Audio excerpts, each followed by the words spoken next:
Eh bien, en fait, au départ, il y avait un constat qui ressortait au cours de discussions toujours pareilles dans un rayon de 3 mètres autour des machines à café, qui consistait à dire que finalement, si nous faisions de la recherche, c'était pour que les industriels puissent les développer, ces médicaments, dans le domaine de l'oncologie, et pour qu'ensuite les cliniciens puissent les offrir aux malades et qu'on ait assez rapidement de bons taux de réponse. Ça, c'était simple. Et en fait, on se confrontait à deux types de problèmes. D'abord, le partenaire industriel en général, lui, il a un intérêt effectivement évident à développer des médicaments dans le domaine de l'oncologie. Je rappellerai quelques chiffres simples d'ampleur. Développer un médicament réellement nouveau dans le domaine de l'oncologie, ça coûte 1 milliard d'euros ou de dollars. Et c'est quelque chose qui va prendre un processus de l'ordre de 15 à 17 ans pour être sur le marché. Une fois que cette molécule est sur le marché, elle rapporte en moyenne sur les 10 dernières années, en moyenne 1 million d'euros ou de dollars par jour de marché. Ce qui veut dire qu'on est en présence d'un très risky business, en fait, de développer des médicaments, puisqu'il faut 3 ans de marché pour arriver à équilibrer son pari.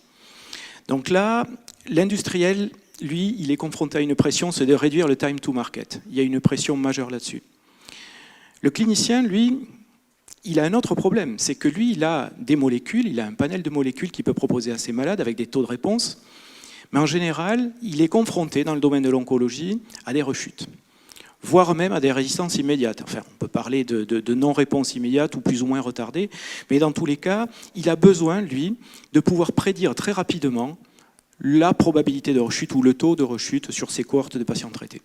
Donc on avait deux problèmes. Comment réduire un time to market pour un partenaire industriel et comment prédire effectivement plus efficacement le taux de réponse d'une tumeur ou d'un prélèvement tumoral vis-à-vis d'un candidat médicament qui est en train d'être développé.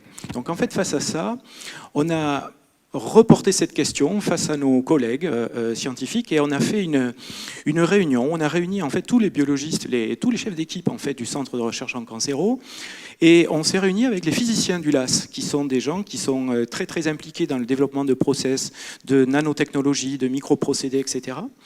On a mis tout ce monde dans une salle et puis on leur a exposé la situation. On leur a dit voilà. Le problème qu'on souhaiterait pouvoir, sur lequel on veut vous solliciter, consiste à concevoir d'abord et éventuellement construire un proto derrière d'un dispositif, quel qu'il soit, vous avez le choix, qui nous permettrait d'avoir une idée de l'hétérogénéité des cellules tumorales dans une masse tumorale et notamment de l'hétérogénéité de leur réponse à un candidat médicament. Comment pourrait-on faire ça? Quelle technique pourrait faire ça? Quel moyen très rapide nous permettrait, si vous voulez, d'avoir ce petit dispositif-là qui serait utilisable en laboratoire tant de recherche que même en laboratoire industriel? Parce que ça nous permettrait d'avoir très rapidement des indications de quel type de corps, puisqu'aujourd'hui, vous savez qu'on a des collections d'échantillons des différentes familles de cancers disponibles déjà prêtes pour être robotisées, utilisées sur des plateformes. Et ça permettrait de faire du criblage.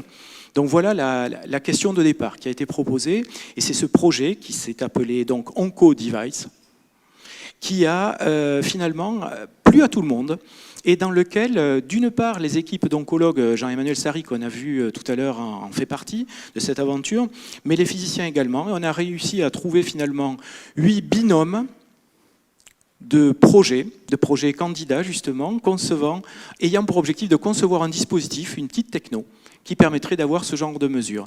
Alors qu'il s'agisse de la leucémie aiguë myéloïde, qu'il s'agisse d'une tumeur solide, d'un carcinome mammaire, d'un glioblastome, peu importe.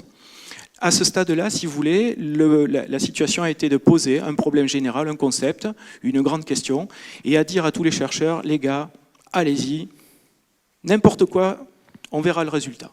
Et donc en fait, sur ce genre de projet, c'est très très challenging et finalement on se rend compte que les scientifiques sont très preneurs de ça et aiment bien relever ce genre de défi.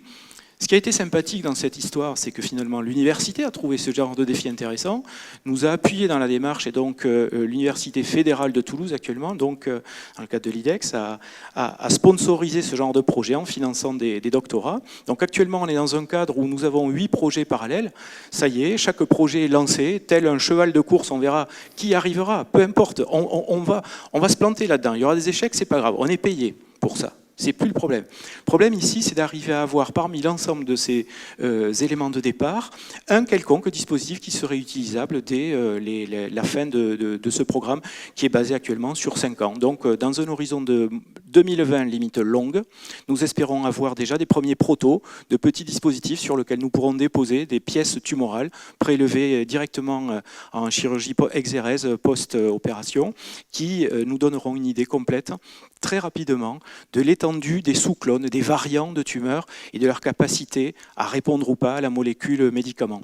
Alors évidemment, ce genre de dispositif, s'il existe, sera extrêmement utilisé en labo, en clinique, mais il va aussi être intéressant pour les développeurs industriels qui ont effectivement un taux de réponse sur l'échantillon tumoral de leur molécule candidate. Voilà de quoi il s'agit et je pense que je suis encore dans les temps.